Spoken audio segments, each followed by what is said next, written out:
ఆచి chicken masala. Sai Krishna lockup death కేసులో తాను నిర్దోషినంటూ సీఐ నాగరాజు కోర్టుకు లేఖ రాశారు. సాయి కృష్ణ కేసులో కస్టడీ పిటిషన్ విచారణలో కోర్టుకు లిఖితపూర్వకంగా లేఖ రాశారు. సెట్ బృందం సాయి కృష్ణ కేసులో నన్ను అన్యాయంగా ఇరికిస్తుందని ఆరోపించారు. తనను బెదిరించి భయభ్రాంతులకు గురిచేసి కేసులో ఇరికించే ప్రయత్నం చేస్తుందని తెలిపారు. సెట్ కు కస్టడీతో అవసరం లేదని, కేవలం తనను ఈ కేసులో ఇరికించడం కోసమే కస్టడీ కోరారని లేఖలో పేర్కొన్నారు. తనను విచారించాలంటే న్యాయవాదుల సమక్షంలో చేయాలని, సిట్ అధికారులు నన్ను టార్చర్ చేయకుండా చూడాలని సీఐ నాగరాజు కోర్టును కోరారు.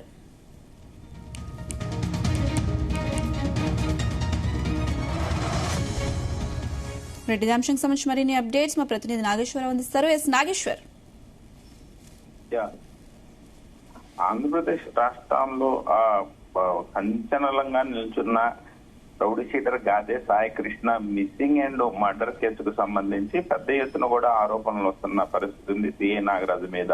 అయితే సిఐ నాగరాజే ఖచ్చితంగా వాళ్ళ కొడుకుని తీసుకువచ్చి హత్య చేశాడు, తర్వాత బూడిద చేశాడని తల్లి చేసిన ఆరోపణలపై కేసు నమోదైంది. రాష్ట్ర ముఖ్యమంత్రి చంద్రబాబు నాయుడు స్పందించారు. మొత్తానికి రాజమండ్రి సెంట్రల్ జైల్లో ఉంచారు. దాని తర్వాత కస్టడీ కోసం సిట్ అధికారులు కోర్టును ఆశ్రయించిన పరిస్థితి అయితే ఉంది.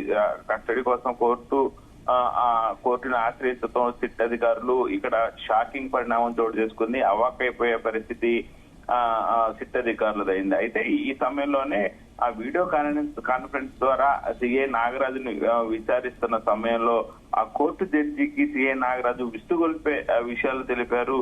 ఒకసారిగా జడ్జితో సైతం అక్కడ ఉన్న లాయర్లు సైతం సిట్ అధికారులు సైతం ఆశ్చర్యపోయిన పరిస్థితి ఉంది, అవాక్కైపోయిన పరిస్థితి ఉంది. అయితే తనను కస్టడీలో ఉన్నప్పుడు తనని పెద్ద ఎత్తున ఇబ్బంది పెట్టారని, లేనిపోయిన కేసును తన తల్ల మీద కెత్తుకోమంటూ కూడా అధికారులు తనను ఒత్తిడి చేశారని, తనకి సంబంధం లేని కేసు గురించి నన్ను పదే పదే అడుగుతున్నారు, ఈ కేసుకి నాకు ఎటువంటి సంబంధం లేదని నేను ముందే చెప్పానని చెప్పి చెప్పడంతో ఒకసారిగా అందరూ అవాక్కైపోయిన పరిస్థితి ఉంది. అయితే ప్రధానంగా ఇంతటితో ఆగకుండా ఆ నాగరాజు తనను హత్య చేయడానికి కూడా వెనుకాడట్లేదని, తన ప్రాణ హాని కూడా ఉంది కాబట్టి నాకు సిట్టు అధికారులకు అప్పచెప్పొద్దంటూ కోర్టుకి ఆయన మొరపెట్టుకున్న పరిస్థితి ఉంది.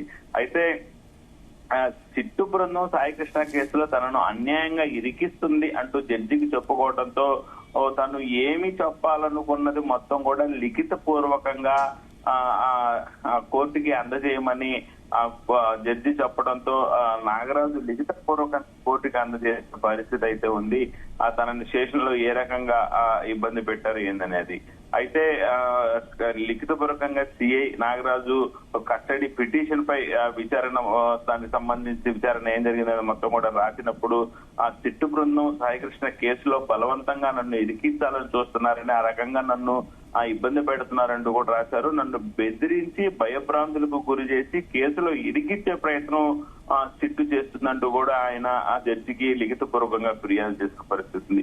సిట్టుకి నా కస్టడీతో అవసరం లేదని, కేవలం నన్ను ఈ కేసులో ఇరికించడం కోసమే ఆ కస్టడీ కోరుతున్నారంటూ కూడా ఆయన జడ్జికి విరమించుకున్న పరిస్థితి ఉంది లిఖిత పూర్వకంగా. అయితే నన్ను విచారించాలంటే న్యాయవాదుల సమక్షంలో చేయవచ్చు, సిట్ అధికారులు నన్ను టార్చర్ చేయకుండా చూస్తే తన ప్రాణం నిలబడుతుందంటూ కూడా ఆయన చెప్పిన పరిస్థితి అయితే ఉంది. ముఖ్యంగా నన్ను ఈ కేసులో ఇరికించడం కోసం మాత్రమే సిట్ అధికారులు తనని అప్పజెప్పమని కోర్టును అడుగుతున్నట్టు కూడా కోర్టుకు తెలిపాడు. కాబట్టి ఆ న్యాయవాదుల సమక్షంలోనే తనను ఎట్టి పరిస్థితుల్లో సిట్ అధికారులకు అప్పచెప్తే సిట్ అధికారులు అప్పుడు తనని ఏమీ చేయకుండా తనని ఇబ్బంది పెట్టకుండా ఉంటారని చెప్పడంతో కోర్టు న్యాయవాదుల సమక్షంలో వీడియో ఆడియో రికార్డింగ్ తో సహా నాగరాజుని విచారించాలంటూ కూడా 8 రోజులకు ఆదేశించిన పరిస్థితి అయితే నెలకొని ఉంది. Right Nageswar, thank you.